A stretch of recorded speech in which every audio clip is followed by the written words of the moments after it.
প্রিয় বন্ধুগণ, আসসালামু আলাইকুম। আপনারা জানেন বাংলাদেশ শ্রমিক কল্যাণ সংগঠন শ্রমিক ও জনসাধারণের কল্যাণের জন্য কাজ করে যাচ্ছে।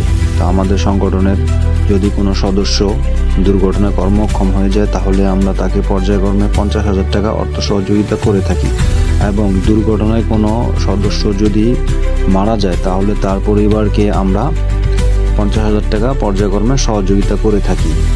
এখন প্রশ্ন হচ্ছে, আমাদের এই টাকার আয়ের উৎস কোথায়? হ্যাঁ, আমরা ইউটিউব এবং ফেসবুক পেজ থেকে যে টাকা ইনকাম করে থাকি তা দিয়েই আমাদের এই সংগঠনটি চলে। আর আমাদের পাশে থাকবেন, আমরা যেন পুরো বাংলাদেশেই এই সেবাটি চালু করতে পারি, সেই জন্য সবাই আমাদের জন্য দোয়া করবেন। ইতিমধ্যেই নারায়ণগঞ্জে সদস্য কার্ড বিতরণ চলছে। আপনারা যারা নারায়ণগঞ্জ থেকে সদস্য কার্ড নিতে ইচ্ছুক তারা অবশ্যই বিনামূল্যে নিতে পারবেন। ধন্যবাদ সবাইকে।